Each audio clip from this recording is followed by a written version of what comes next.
A group of members of the Knights of the Golden Circle and other groups formulate this wild plan that they will assassinate Abraham Lincoln on his way from Springfield to Washington, D.C. And they know that the only way to get to Washington, D.C. by rail is to go through Baltimore.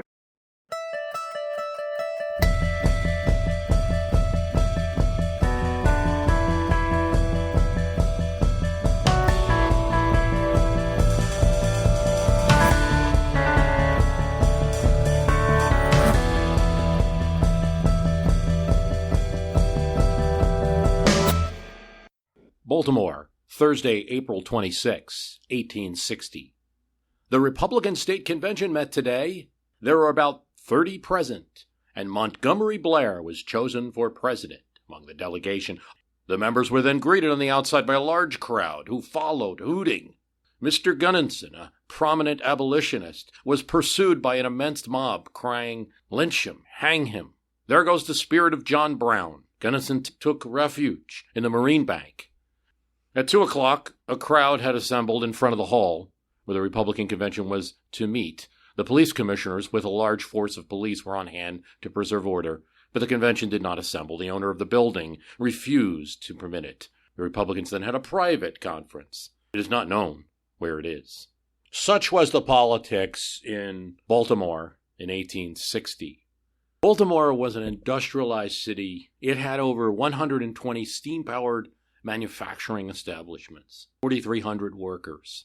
Nearly 40% of the city was employed in these factories.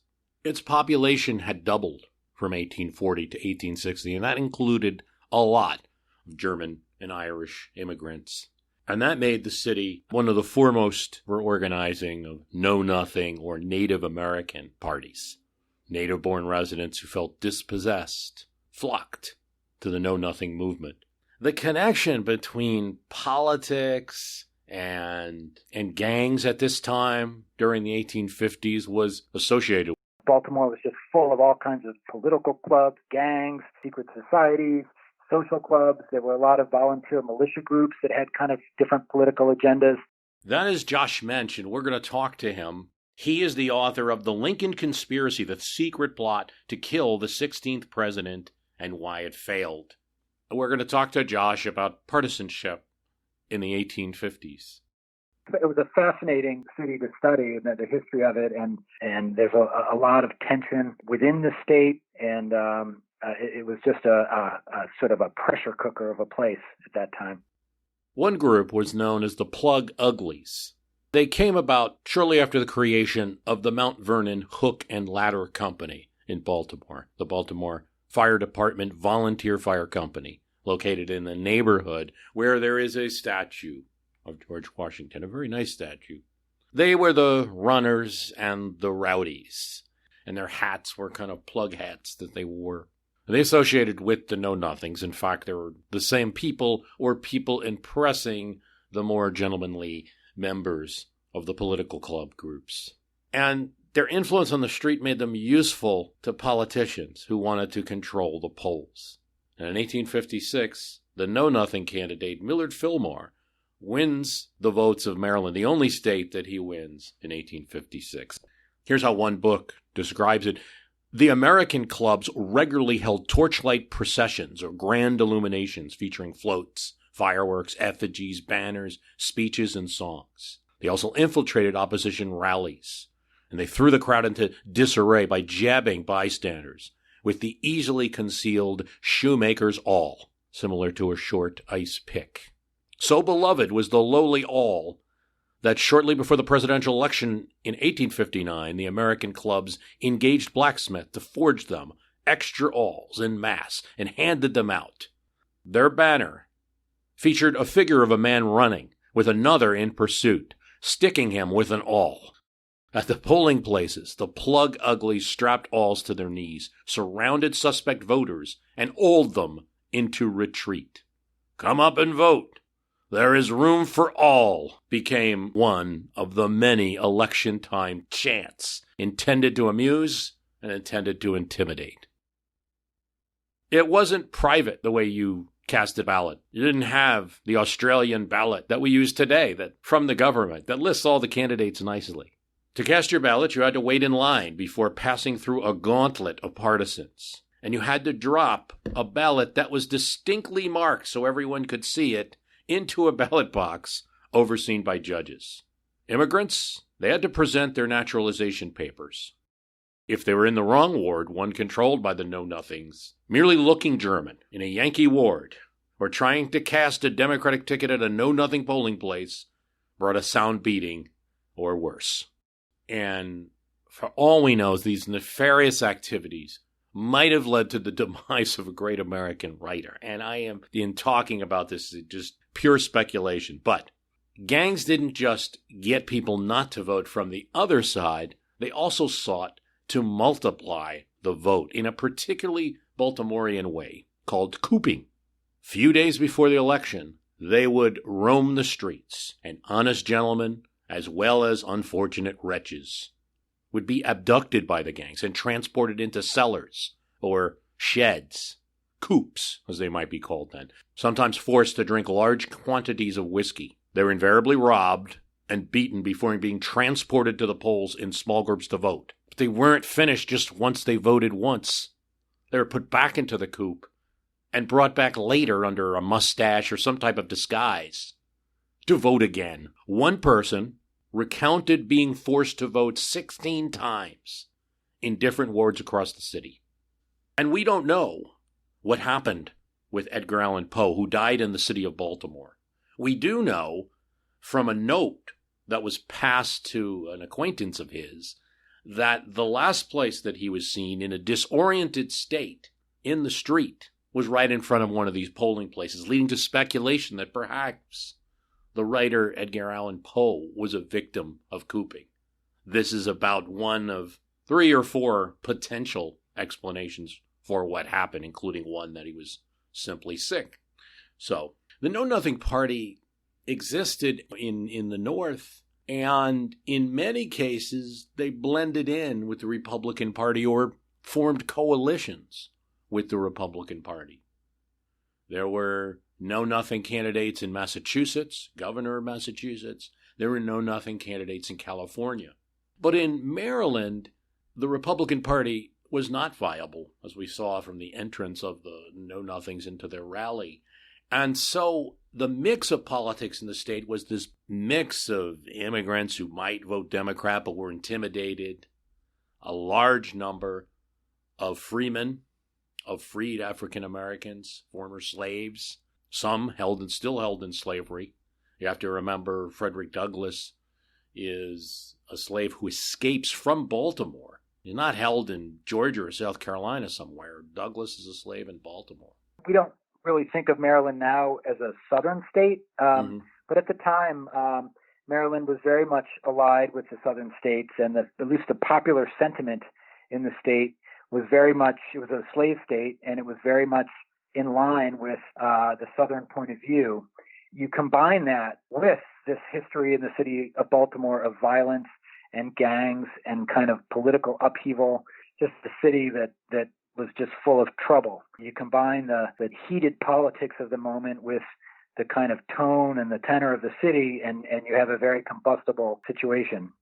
So into this bed of fire, in 1861, when the Civil War starts, the 6th Massachusetts Militia departs from Boston, Massachusetts, arrives in New York, and then to Philadelphia, and heads to Baltimore. They anticipate that it's going to be a slow trudge to the city. They know that there's an ordinance in Baltimore that prevents the construction of steam rail lines through the city. The only way to get to Washington, D.C. by rail is to go through Baltimore. It's the only link from the northern states to Washington, D.C. And not only do you have to pass through Baltimore, but in order to pass through Baltimore by rail, you arrive in one station, you get out, you have to cross the city to get to the other station that will take you to Washington, D.C. So you essentially have 2 different rail stations.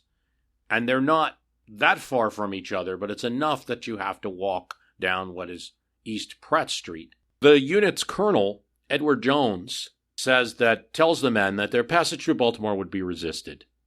Maybe there'll be a few toughs out there. So you'll be insulted, you'll be abused, perhaps assaulted, to which you must pay no attention whatsoever. March with your faces to the front and pay no attention to the mob, even if they throw stones, bricks, or other missiles. But if you are fired upon and any one of you is hit, your officers will order you to fire. Do not fire into any promiscuous crowds, but select any man who you see aiming at you and be sure to drop him. Indeed, as the regiment transfers between these stations, there's a mob of anti-war supporters, Southern sympathizers, who attack the train cars and block the route. And then 4 companies, about 240 soldiers, get out of the cars and march in formation through the city. The mob continues harassing the soldiers. The soldiers continue marching, trying to face forward as they were instructed. Then the mob goes and attacks the rear with bricks, paving stones, and a few pistols. In response, fired upon, the soldiers fire into the mob, beginning a giant brawl between the soldiers, the mob, and even the police get involved. 4 soldiers and 12 civilians were killed in the riot. The soldiers get to Camden Station, and the police were able to block the crowd from further trouble, but the regiment had to leave behind a lot of its equipment, including their marching band instruments. There's actually 36 wounded that have to be left behind in Baltimore and don't get to make their way to Washington. Henry Needham, who is the corporal of this group and the first killed, is sometimes considered to be the first Union casualty of the war. He was killed by civilians in a technically Union state. A Currier and Ives lithograph calls it the Lexington of 1861, with a somewhat sympathetic picture. Soldiers in blue firing upon men who are holding only, a brick in their hand and trying desperately to fight. Currier and Ives, the more examined, they are the stuff of Christmas carols and the like, but they do come out of a thorough examination with some pictures that are unfriendly to African Americans and a wee bit sympathetic to the Confederate cause in some of their lithographs. But we'll talk a bit later about one. The soldiers do get to Washington, D.C., and they find ways to get Union troops through Annapolis to Washington. But in the meantime, a German-language newspaper is completely destroyed by the mob, and the owners of that newspaper are sent fleeing. One will never come back. The other will start the newspaper again when the city's under more Union control.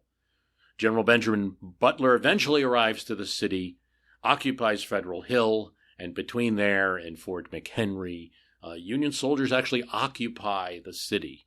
Maryland does have a vote on secession.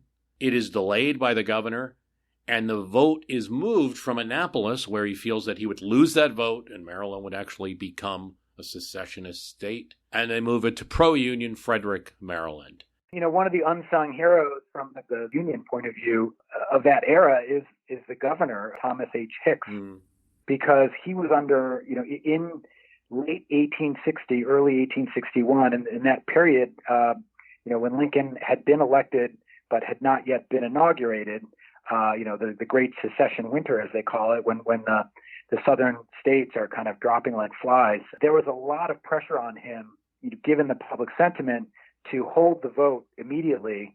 And there's a very, very good chance, if not an almost definite chance, that the state would have voted to secede at that moment. And Hicks just refused to allow the vote to occur, and he kind of held out and let things cool down and let wiser heads prevail. And had he not been so steadfast, there's a good chance Maryland would have been lost, and then the entire war would have been a different story, because Maryland was so critical geographically.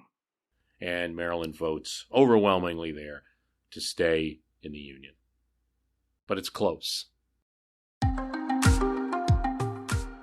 We're going to talk with Josh Mensch now a little bit about his book, which talks about Lincoln's inaugural trip, which was a little quicker than he had planned it to be, and just generally about partisanship.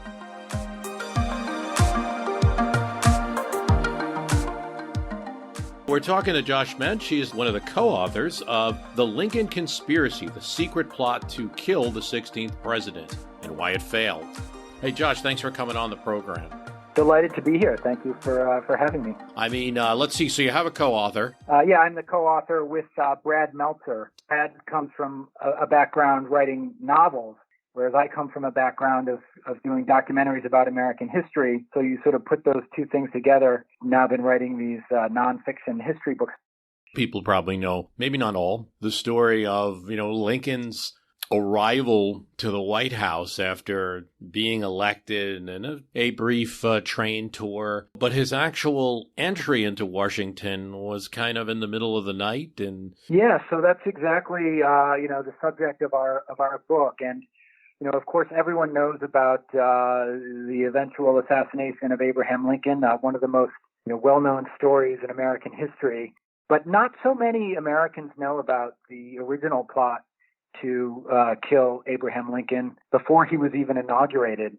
And it occurred during his trip from Springfield to Washington, D.C., this kind of extended whistle-stop train journey that he took through the northern states. And there was a plot to assassinate him that originated in Baltimore, and the plan was to try to kill him as he was traveling through the city of Baltimore. A band of pro-slavery, pro-Southern secessionists who despised Abraham Lincoln and who were furious at the notion of an anti-slavery president. So much to unpack there. First of all, we'll get into the story, of course. See, 1856, Maryland is I think the only state that goes for Millard Fillmore. The mayor, it seems like, is not a Lincoln fan.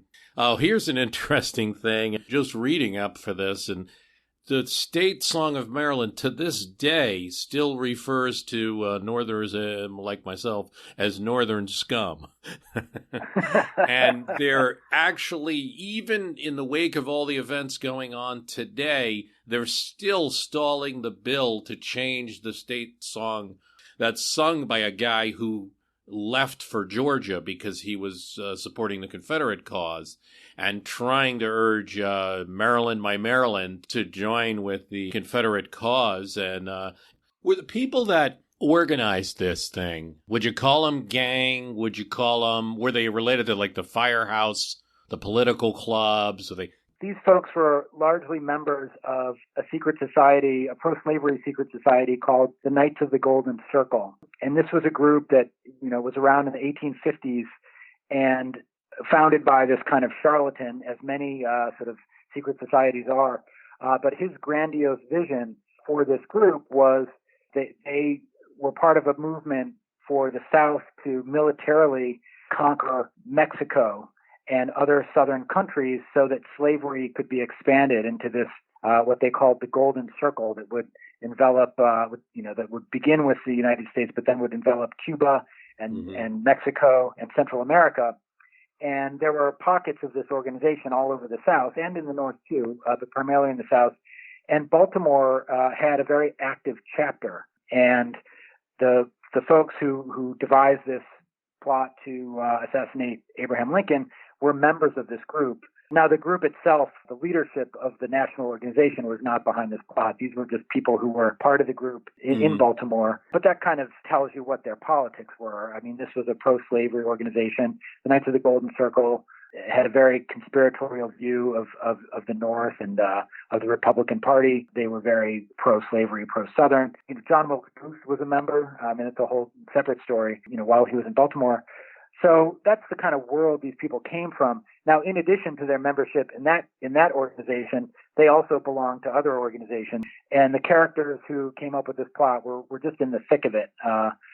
The leader was a member of a captain of a volunteer militia group that very much had a kind of political bent to it, a secessionist bent to it, as well as belonging to the Knights of the Golden Circle, socializing with some of the folks who were in the other groups you mentioned. So kind of the fabric of the city that everyone's kind of plotting and scheming and often violently to achieve their goals. Yeah. Yeah, I mean, it just all goes to the politics of the time. The question that probably one of the number one questions that I've gotten over the years of doing My History Can Beat Up Your Politics is the age-old, are things more partisan now than they were in the past?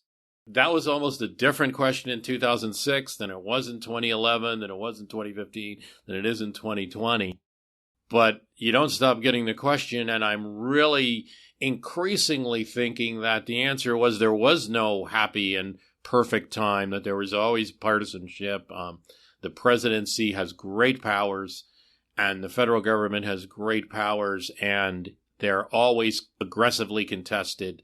But particularly if you're going to make an argument that there were certain periods of good feelings, and even those periods weren't as so as it seems. Certainly the pre-Civil War period was not one of them.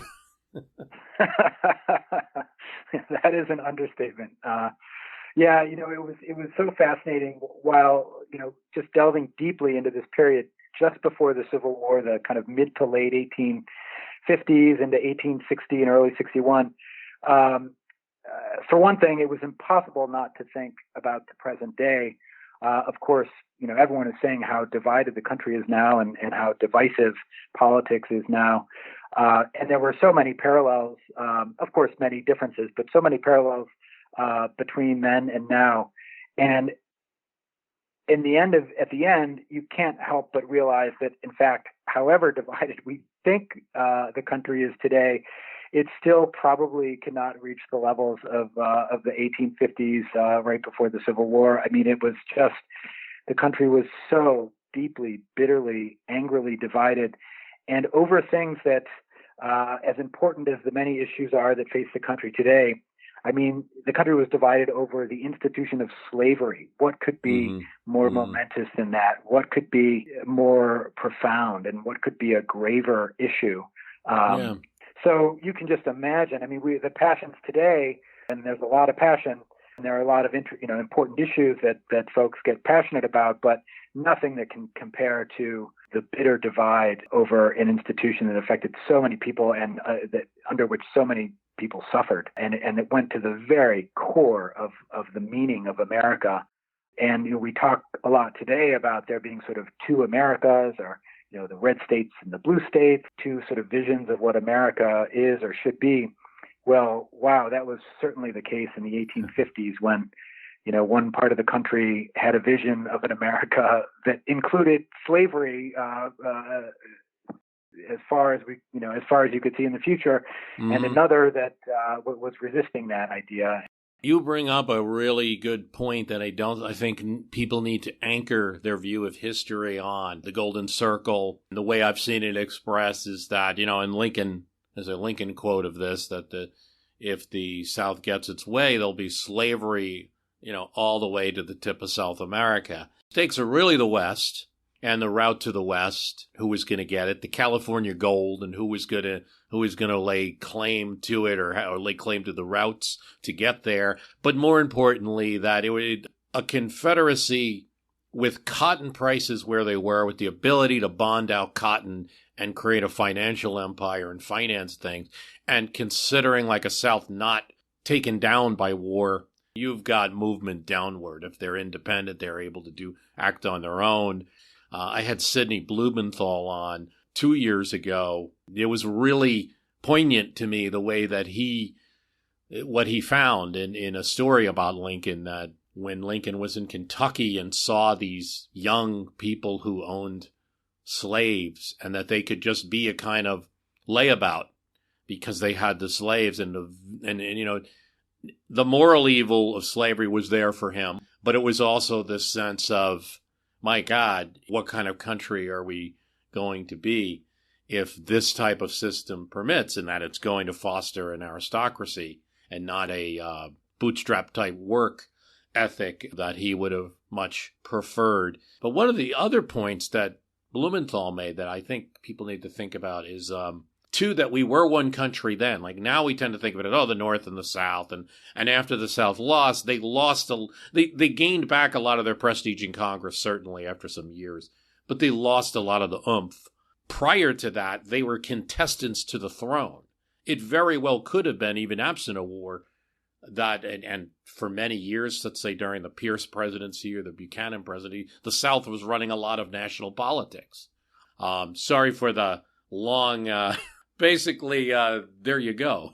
At the time, it's easy to look back and say, okay, well, it was the North versus the South, and the South wanted slavery and the North didn't. That really wasn't even the case. It was really about these new territories that were coming into the country as states and who would control those territories. And there was a sense that slavery would either succeed or fail based on these new territories. And the stakes felt enormously high for both sides. If for those who wanted slavery to continue, for those who benefited economically from it, and for the South that based its entire economy around it, it truly felt like they were. It was so close. The margins were so close that just getting one more territory felt like, that was was a slave territory that could become a slave state would make a huge difference in terms of the balance of power, because it was so tightly contested. And it just, every little decision that was made politically felt momentous, because on both sides there was this feeling that the balance could tip one way or the other, and decisions that were made today could have massive ramifications down the line. It takes really getting into it before you realize that the issue was not so much slavery or no slavery, because Lincoln was not even at that time arguing for the abolition of slavery. He was simply arguing that it should not spread. And that was kind of the northern, mainstream Republican northern position. And yet that position was so divisive and was met with such fury from the South. Not so much abolition, but just the fact that slavery could not spread. You see in that the partisanness of the time, and you see it now. And I'll avoid comparing anyone's issues to slavery, but just in general, you see how issues are framed now, like very exaggerated positions of your opponent are kind of cartoonized. And they're going to take my guns away, or conversely, they're gonna take away women's rights, and we're gonna be like the Taliban. There may be truth to some of all of these things, but definitely it's a use of extreme characterizations. I talked to another. He wrote a great book on Charleston that I have in my archives, and one of the things he said is that when Lincoln was nominated, they wanted to get mad at him in the Charleston papers and kind of like cartoonize him and stuff like that. Nobody had a photograph. Nobody knew what the man looked like because he was so new, and they didn't know how to attack him. So certainly they said he's certainly an abolitionist. Now, he's nothing of the sort. They found a way to attack all his speeches, attack all his positions in Charleston without getting any information on him whatsoever, because they thought they were going to face, Seward in that election. It is so easy now for everyone to think of, Lincoln as being this sort of great uniter and the president that everyone loved and was so beloved and revered, and is so revered today. But boy, when he, at the time of his election, he was the most divisive president potentially ever. And it was, in fact, his election, specifically the election of Abraham Lincoln, that led to the first states seceding. It wasn't any other event. This was before Fort Sumter. It was before there had been any, violence associated with the Civil War. It was just simply the fact that Abraham Lincoln was elected was enough to cause several states to secede, and they just thought he was the coming of Satan, basically. Even though, as you said, he wasn't an abolitionist, he did say that slavery was wrong. And just having a president that said slavery was wrong rang all the alarm bells, and that was enough to turn half the country against him and to really loathe him and despise him. Yeah, I mean, we still have the essence of that. Again, never wanting to compare anybody's issues to slavery, because it's just a bad debate thing. It's like Godwin's law, But I do see the slippery slope argument on both sides does sometimes have merit, because your political opponent is looking. They may say that they're looking for some kind of step, but it is useful to at least test whether they're slippery sloping or not, right? And I think there, on one hand, it was pretty clear. Lincoln was coming as close as to saying, I'll back a constitutional amendment to preserve slavery to like, in the 19th century in the South if you don't expand it. But I think they rightly felt like people like Jefferson Davis wanted to sell their slaves out west and to make a fortune. And I think they felt that the institution might die once it was confined. You were talking about, Lincoln's position. I'm counting it, and there's at least 8 viable political groups, and Lincoln at best has the support of like one of them, one little splinter of this giant. And you have your radical Republicans, he's not one of them. You have your conservative Republicans, your Blair, and you have obviously your Southerners. He's not one of them. You have your like border state Democrats, Unionists. He's not their favorite. They'd much rather someone else in there. Tammany Hall, your Fernando Wood type Democrats. He's not one of them. His only group is this moderate Republican. You're kind of like New York Times at 1860s New York Times crowd. Yeah. This very like little widget. I mean, he just wins because the convention is out west and it's a novelty and enough people don't want Seward. Now, your book is The Lincoln Conspiracy, the secret plot to kill the 16th president and why it failed. I'm talking with Josh Mensch. Josh, if we can, let's get into as much as you want to tell. I mean, obviously, you got a book, and listeners, you got to go out and buy his book to get the full story. Well, sure. I mean, it's so much of what we've talked about. This plot just hits everything. It encapsulates the divisions in the country. It encapsulates the kind of the fury and the rage, and it encapsulates this moment in time when Abraham Lincoln, relatively unknown, he is somehow able to kind of unify the Northern Republican Party behind him, and he wins the presidency. Within a few days of winning the election, South Carolina is announcing its intention to secede. It's not able to actually formally secede for another several weeks, but it passes a resolution basically stating its intention. And that's what Abraham Lincoln was walking into.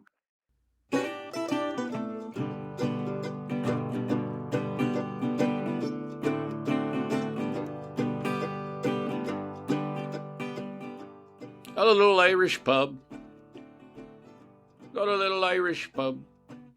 I remember years ago going to Atlantic City, and if you went to the boardwalk, you'll see the fellow who was the proprietor of the Irish pub out there with a sandwich board, kind of letting people know that his pub was available. And so I've always felt that that's the best in salesmanship. I let you know that there's available a premium podcast. The extra podcast for My History Can Beat Up Your Politics. Please sign up for it. All you have to do, you can go to www.myhistorycanbeatupyourpolitics.com, and there's plenty of links there to sign up. You're going to get extra podcasts. I'll do about 20 a year of different types. Some are additional stories. Some are like what's left over from the legal pad from these podcasts. And others are larger parts of interviews that I've conducted, but only used a part for the podcast.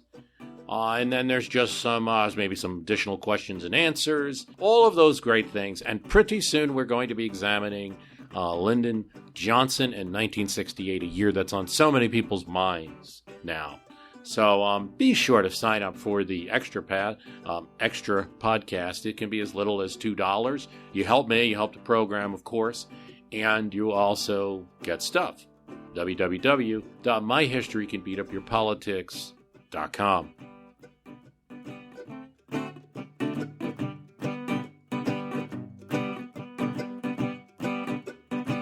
He was relatively inexperienced in federal politics, and suddenly he's about to be president during the most tumultuous, difficult time in American history. And within a few days, the state is announcing its intention to secede, and he is deluged with death threats, far more than any president before. And some are, direct threats from people saying, "We are going to kill you," mostly received by mail. Others are warnings from, really creditable people saying, "I know of some people who are going to kill you, so you better be careful." I'm saying this as your friend. From high-placed Republicans and other politicians who who felt that his life would be in danger.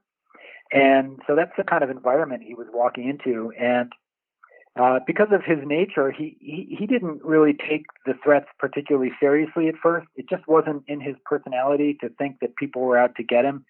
He was, famously a kind of generous-hearted man. He approached life with humor and kind of generosity towards others. Not that he didn't understand the depths of the issues, but he just couldn't believe that people would try to kill him before he was president. He would sort of joke with his friends, why do they hate me now? I haven't done anything. Let me become president, and then I'll do things, and then they can all hate me.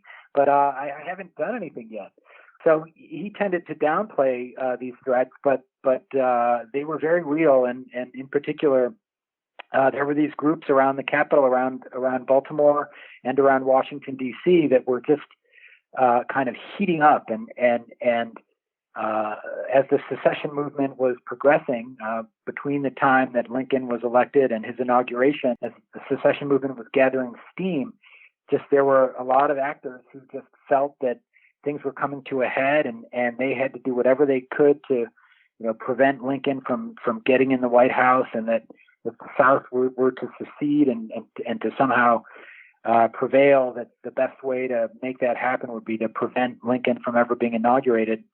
And so the group of such actors formed in Baltimore, as we talked about. It was a sort of a secessionist hotbed, and a group of members of the Knights of the Golden Circle and other groups formulate this, wild plan that they will assassinate Abraham Lincoln on his way from Springfield to Washington, D.C. And they know that the only way to get to Washington, D.C. by rail is to go through Baltimore. It's the only link from the northern states to Washington, D.C. And not only do you have to pass through Baltimore, but in order to pass through Baltimore by rail, you have to go to you arrive in one station, you get out, you have to cross the city. No matter what Lincoln and his entourage did, there was going to be a period of time where they are crossing through the public city streets, and that was the moment when these plotters decided they would strike. So that's the kind of general outline of the plot. What happened was a private detective by the name of Alan Pinkerton ends up sort of sniffing out the plot, because he had been hired by a railroad president who was worried about his railroad tracks being sabotaged. And so while Alan Pinkerton, the private detective, is investigating these plots to sabotage railroad tracks in Maryland, he learns that there's actually a plot afoot to kill Abraham Lincoln, part of this kind of secessionist movement going on in Baltimore. That's kind of the nuts and bolts of it. Yep. We just sort of follow this incredible time when Lincoln is about to assume the presidency. The country is splitting apart. He's heading to Washington, D.C.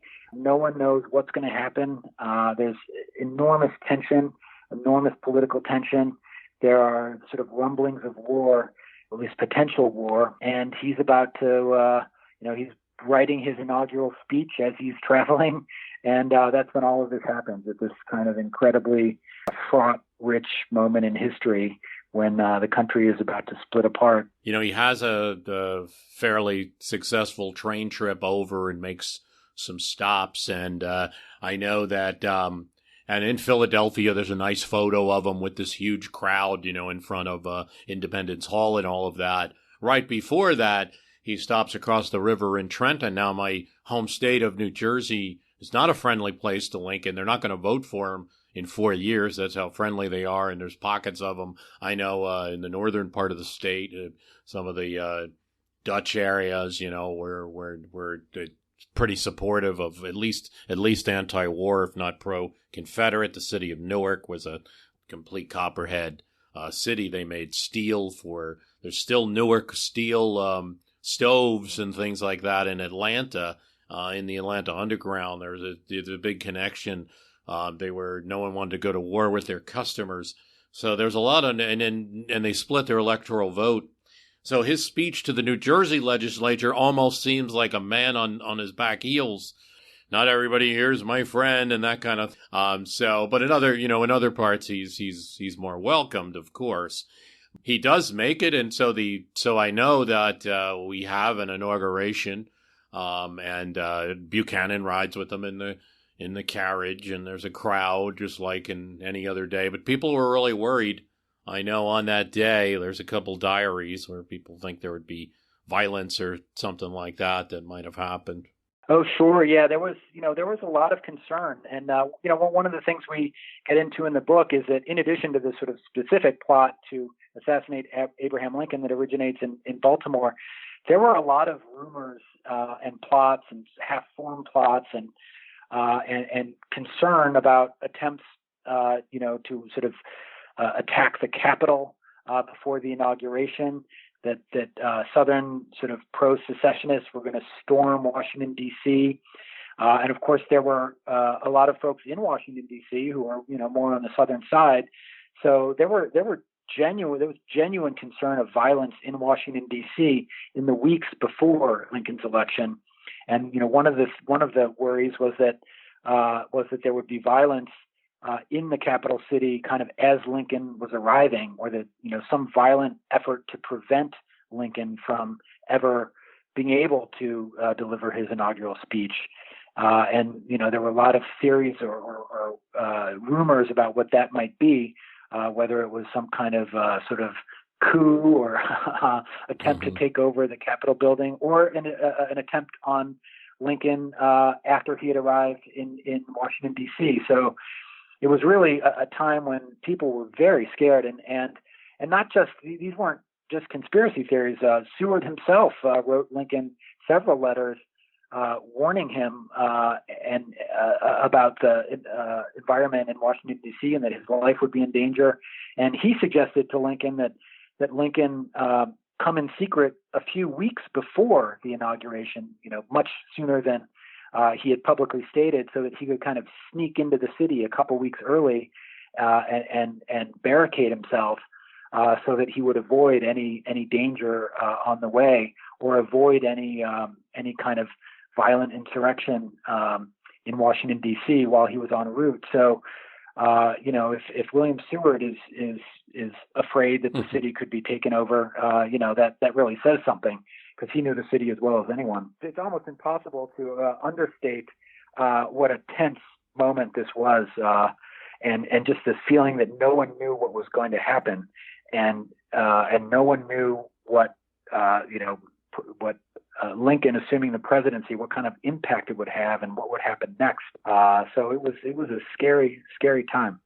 Yeah, I think that we're always thinking about North versus South, right? And we're always thinking about like perhaps the New Englanders and the Southern fire eaters of Charleston, or things like that. And those people, you can kind of account for their action. But I think there's a lot in the middle, and there's a lot in the middle in the South too that people forget. I was reminding people in a debate, Lincoln gets, it's not a lot, but he gets 1,500 votes in Virginia. They put up a Liberty pole near Fairfax. Of course, it gets taken down and the militia's called out because of it. But he simply was not on the ballot everywhere, which certainly in most southern states, he wouldn't be printed on any ballot, nor would distributing a ballot with someone like Lincoln on it might be considered something certainly in Charleston, you would be locked up for. You'd be dealt with in a lot of parts of the South. So it wasn't a fair, election in that way. But he likely did have the support in mind of a lot of people. The John Bell votes tell you a story. Bell's Constitutional Union Party is a kind of in-between where they're looking to reconcile, but they're not the fire eaters either. They're looking to hold the Union together. They win Virginia, they win Kentucky, they win Tennessee, and they get votes all over the South for the Bell ticket, and then some in the North as well. So there's a lot of opinion there, but you almost think about that middle person. You got some people that were, would you say, secesh, and then you had people who just kind of, your average worker in Washington, D.C., doing a government job, and I don't think it was clear that if it came to blows, if a militia came from Virginia to capture Lincoln, let's say, or something like that, who would really stand? And there certainly was being that D.C. is in the middle of the South, really.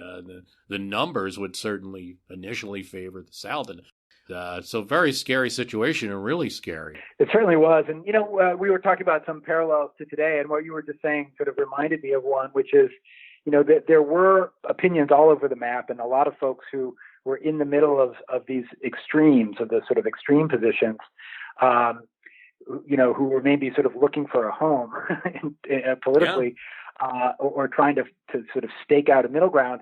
But, one of the things that was interesting to read about, from people commenting at the time, was the way that the extremes could kind of suck up all the oxygen, and that moderate voices would just get sort of drowned out in the maelstrom. And especially in the South, once the kind of movement to secede began picking up steam, it had this gravitational pull, and the kind of sensible moderates in the South, their voices just started to get drowned out by the kind of the rage and the vitriol. And that is a parallel to today, where in this particular era, moderate voices just kind of get lost because there's such fury on these two divided camps, and people just kind of are forced into one camp or the other. And those are, the most extreme voices become the loudest, and the people in the middle end up sort of rooting around trying to find a place. But the sort of binary schism develops that overwhelms everything else.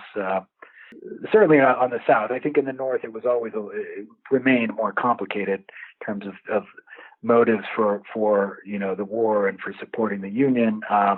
There were a lot of interesting comments from the sort of more moderate Southern elected officials who were trying to keep the Union together and who were trying to negotiate, and they just kept saying, like, help me here, we're getting drowned out, like the momentum is against us, and we're going to get sucked into this thing, and it's going to become us against them. And then it's all over. Yeah, I think you see a lot of parallels to that today, and also a lot more clearer divisions. Divisions were always there, even within the parties. You had your conservative Democrats, and you had your Aldamados and Ernest Hollings, and the Bo Weevils and Gypsy Moss in the parties in the 80s. But now you have, say, your never Trumpers, you have your Trumpers, you have your Joe Biden supporters, you have progressives who are like, don't you dare vote for Joe Biden, that's selling out your vote. You have Republicans who maybe had no position or even supported Trump but maybe don't like some of the recent things. You have those that are very much for him. There's really this real, I'd use the term richness if I felt it was a positive trait, but there's a wide range of things going on right now, and you can see it then. That thing that you commented there, we're going to be in the undertow here. Virginia does not secede until after Lincoln's president. I don't think that's often something people just commonly know. They just think of here's the states that were gray, but Virginia wasn't going to listen to South Carolina, those crazy fire eaters of Charleston, printing all that stuff in their newspaper. What are they? And eventually it turned. They even sent... it was only about, about 5 months later, maybe, from South Carolina, 4 or 5 months. About that, and the first open question whether Lincoln could have done anything. I think it's worth examination. I don't think it's as clear cut as we think. Is him calling. He did two things. He called out U.S. troops to put down the rebellion. Now, we could say, especially nowadays, there's nothing else he could have done. But there's probably some steps that are even more moderate than the moderate Lincoln did. He wouldn't allow any state to be neutral.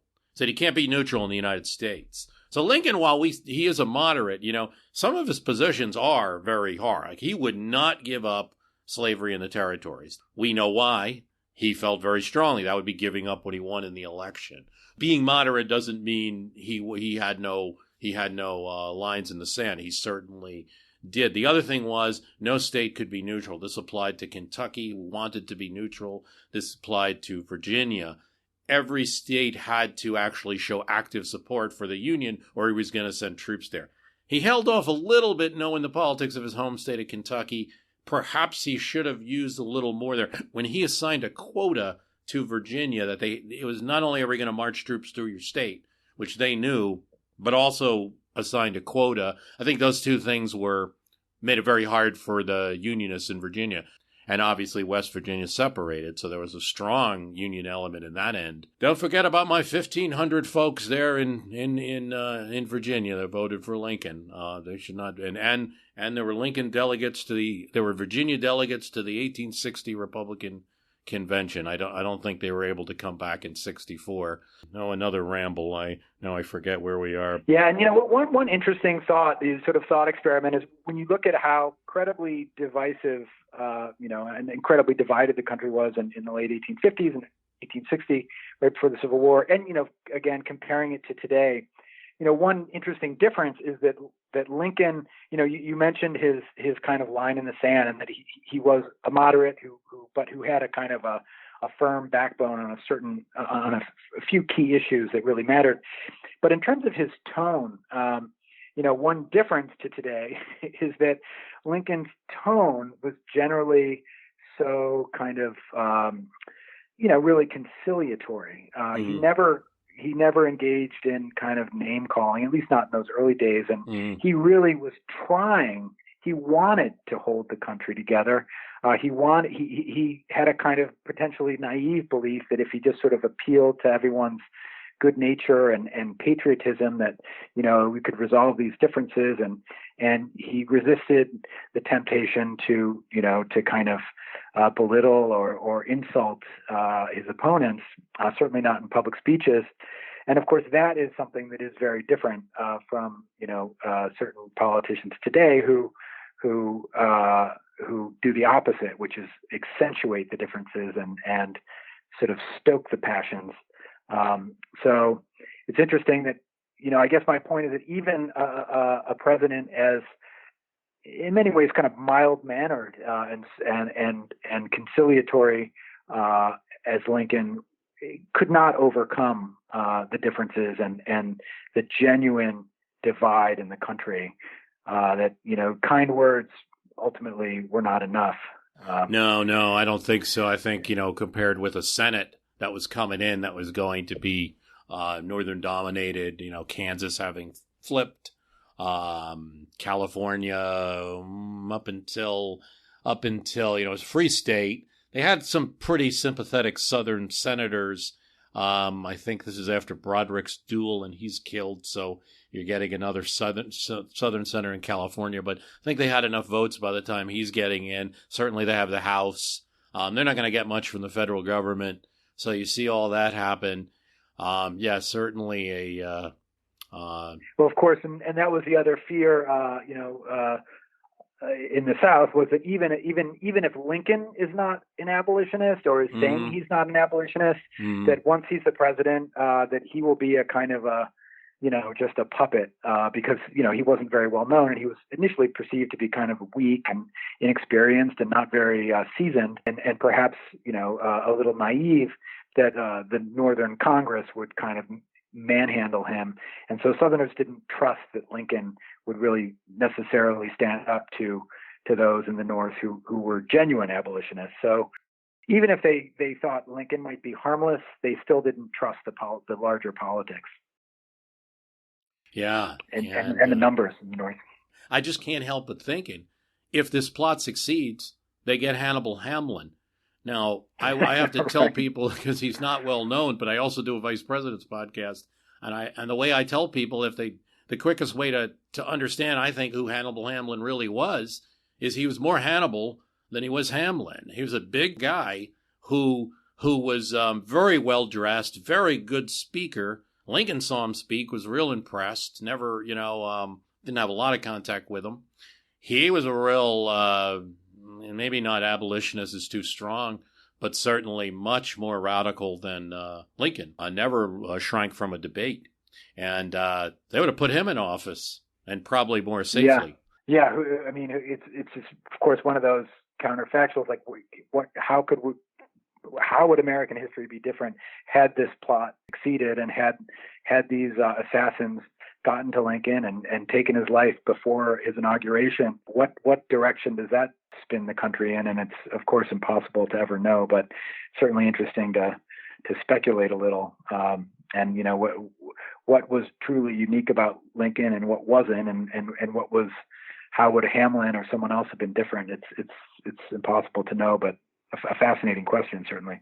Yeah, that's always the problem with counterfactuals, because I'm only changing one thing, and it's like, it's like there should be a referee that says no illegal maneuver, because obviously there's many things that change. One would be that you would possibly lose a lot of support of the Illinois and Indiana Republicans on the western side of Hamlin's president, or because Lincoln would be martyred, the war cause is enhanced that much. Who really? Yeah, you're absolutely right. Who really knows? Besides what we talked about today, is there anything else that really people should know? Well, again, I think that as I said, it was just impossible while researching this story not to think about today and all the parallels. And it was you just felt like it was germane to the material, that some things have changed and some things have not changed, and this idea that there are often two Americas and two different visions of the country, and that it causes a lot of tension and a lot of friction, and anger and hatred. It's not new. It's been with us a long time, and of course, in the 1850s and 1860s, it turned into the bloodiest war in the history of the country. No one wants that again, but it is helpful to study the past and to see the patterns and try to avoid the same mistakes, but also take some solace in that, however bitterly divided the country may seem now, that we still have a ways to go before we're at the level where the country was before the Civil War. That's the way I see it. Yeah, that's the absolute way I see it. When people fear the partisanism, or we're getting so partisan, well, there's a real treasure. Don't think that somebody isn't up for a job when they're running for office. I mean, or for the ability to make laws. Like, that's a real thing, and everybody has a right to contest to get their vision. That's the thing I think people do sort of forget, and there's like always like one good side and one bad side, because if you're that's the way politics are. But it's like this terrible thing of partisanship. Now, name calling, fighting, pulling out pistols in the house. Yeah, I think we can absolute bedtime. Well, the book is The Lincoln Conspiracy: The Secret Plot to Kill the 16th President and Why It Failed. The author, one of the co-authors, is Josh Mensch, and he joined us today. Josh, thanks very much for coming on My History Can Beat Up Your Politics. Thank you so much. I enjoyed talking.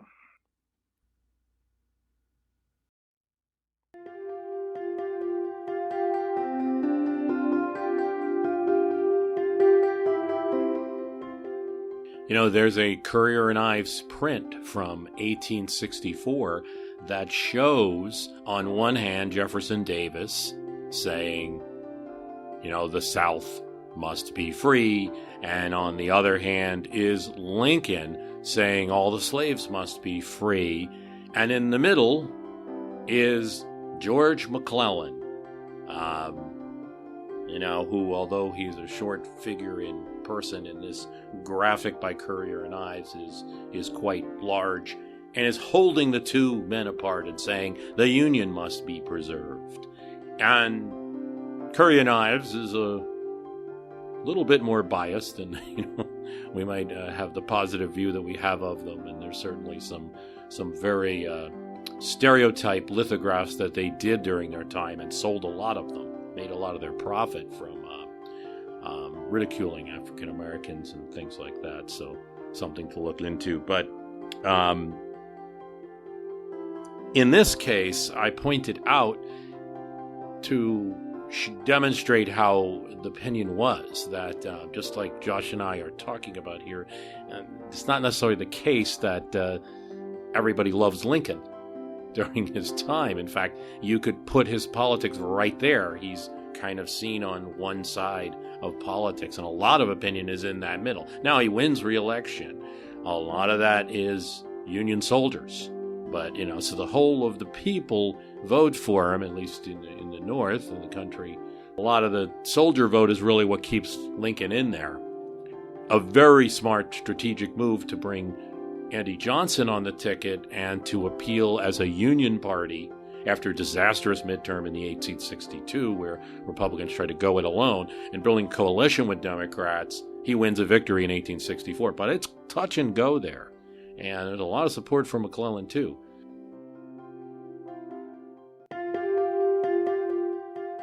The business that we know as Currier and Ives is actually that of the Pendleton brothers, who brought their presses, artists, and craftsmen from Europe. In 1824, they had a knack for publishing prints in newspapers or to do commercial or job to draw products that could be produced then as lithographs. At the age of 15, Nathaniel Currier became their first apprentice and learned enough to take over the business. It's in 1852 that James Merritt Ives joins Currier as a bookkeeper and eventually becomes a partner. Hundreds of craftspeople work for Currier and Ives between 1850 and 1880, grinding stones, printing, coloring, and as well as selling and supplying the images to various newspapers. But they were mass producers, and that's why they're so famous today. They would not make an image unless they felt it could sell at least 100 impressions. Unfortunately, one of their more profitable series was the Darktown series, which featured negative stereotypes about African Americans in the post-Civil War period and reduced them to buffoonish cartoon characters.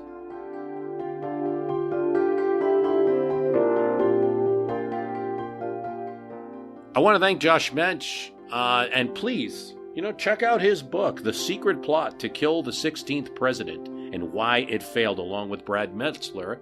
And we thank him for coming on. Remember that you can sign up for the extra podcast, www.myhistorycanbeatupyourpolitics.com. It can be as little as $2 a month. If you like the program, another way you can help greatly, tell people about the program. That is how the podcast has grown. I want to thank you for listening.